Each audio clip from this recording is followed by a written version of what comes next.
नमस्कार। चलिए आज एक बहुत ही पुराने और शक्तिशाली स्तोत्र नर्मदाष्टकम की दुनिया में उतरते हैं। ये पवित्र नर्मदा नदी को समर्पित है और हम मिलकर इसकी गहराइयों को समझने की कोशिश करेंगे। तो एक गहरे सवाल से शुरू करते हैं। क्या यह मुमकिन है कि पानी का एक बहता हुआ स्रोत, मतलब एक नदी, हमें अमरता का वरदान दे सकती है?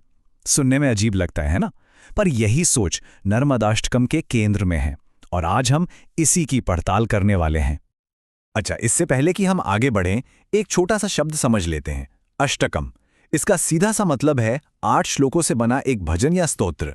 ये किसी की तारीफ या स्तुति करने का एक बहुत ही सुंदर और स्ट्रक्चर्ड तरीका है।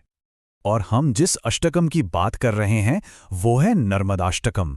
और ये कोई आम भजन नहीं है। इसे 8वीं सदी के एक बहुत बड़े दार्शनिक आदि शंकराचार्य ने पवित्र नर्मदा नदी के सम्मान में लिखा था। इस भजन की एक खास बात है, इसका हर श्लोक, हर छंद एक ही खूबसूरत लाइन पर खत्म होता है। त्वदीय पाद पंकजम नमामि देवी नर्मदे। सिर्फ इसे सुनने भर से ही मन में एक शांति सी महसूस होती है। और इसका मतलब भी उतना ही सुंदर है। हे देवी नर्मदे, मैं आपके कमल जैसे चरणों को प्रणाम करता हूं।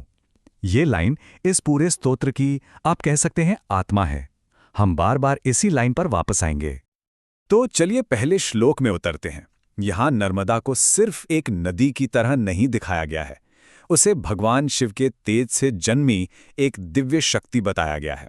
जरा सोचिए, उसकी लहरों की आवाज इतनी जोरदार है जैसे बिजली कड़क रही हो, और ये आवाज समय और मौत के सबसे गहरे डर को भी मिटा सकती है।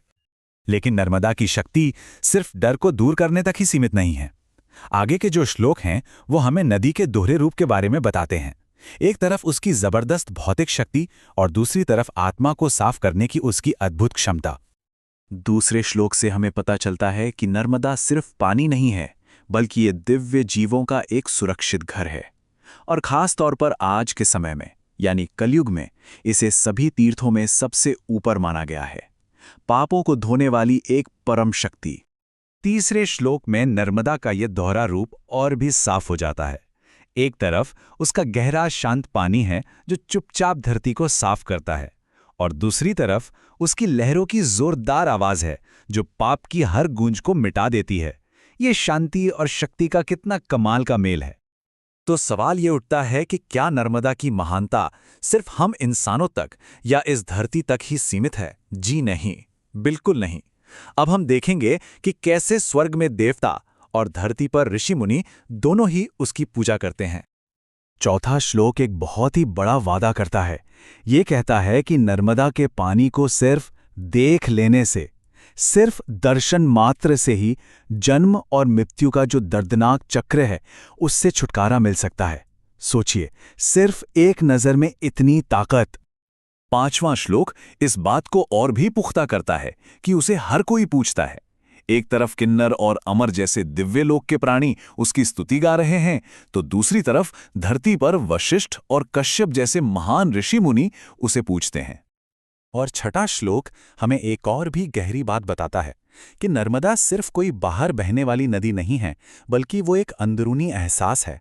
सनत कुमार, नचिकेता और नारद जैसे बड़े बड़े ऋषि अपनी चेतना में, अपने मन में उसका ध्यान करते हैं।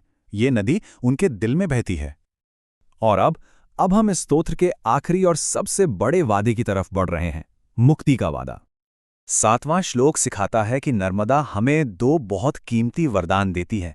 एक है भुक्ति, यानी इस दुनिया में सुख, समृद्धि और संतोष, और दूसरा है मुक्ति, यानी इस जन्म मृत्यु के चक्र से हमेशा के लिए आज़ादी। ये जिंदगी में संतुलन का एक बहुत ही शक्तिशाली संदेश है। और अब हम पहुंचते हैं आखिरी 8वें श्लोक पर, जो इस पूरे स्तोत्र का सार है, उसका निचोड़ है। इस आखिरी श्लोक के इस हिस्से को देखिए। ये सिर्फ कुछ लोगों के लिए नहीं है, ये सर्व जंतु यानी सभी प्राणियों के कभी ना खत्म होने वाले पाप और दुखों को दूर करने और उन्हें खुशी देने का वादा करता है। ये एक सच्चा यूनिवर्सल आशीर्वाद है।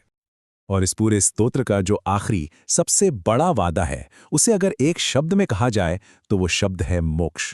पूरी तरह से मुक्ति, परम स्वतंत्रता। लेकिन एक मिनट रुकिए, क्या ये स्तोत्र सिर्फ एक नदी की तारीफ है, या इसके पीछे कोई बहुत गहरा दर्शन, कोई फिलॉसफी छुपी है? इसे समझने के लिए हमें इसके रचयिता आदि शंकराचार्य की सोच को समझना होगा। शंकराचार्य की शिक्षाओं के केंद्र में एक बहुत मशहूर संस्कृत महावाक्य है जो सब कुछ बदल देता है, अहम ब्रह्मास्मि। इसका गहरा मतलब है मैं ही ब्रह्म हूं या मैं ही परम सत्य हूं। ये अद्वैत का सिद्धांत है।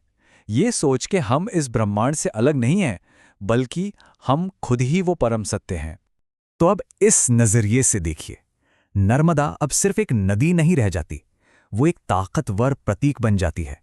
एक भौतिक नदी की पूजा करना उस परम निराकार सच को समझने की यात्रा का एक खूबसूरत जरिया बन जाता है।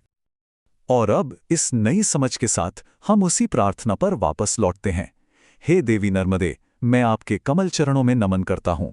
अब ये सिर्फ एक नदी को प्रणाम नहीं है, ये उस परम सत्य को नमन है जो इस नदी के रूप में हमारे सामने है। और ये हमें एक आखिरी सवाल के साथ छोड़ जाता है। अगर एक नदी मुक्ति का रास्ता हो सकती है, तो हमारे आसपास की इस कुदरत में, इस दुनिया में पवित्रता और दिव्यता और कहाँ-कहाँ छिपी हो सकती है? ये सोचने वाली बात है ना?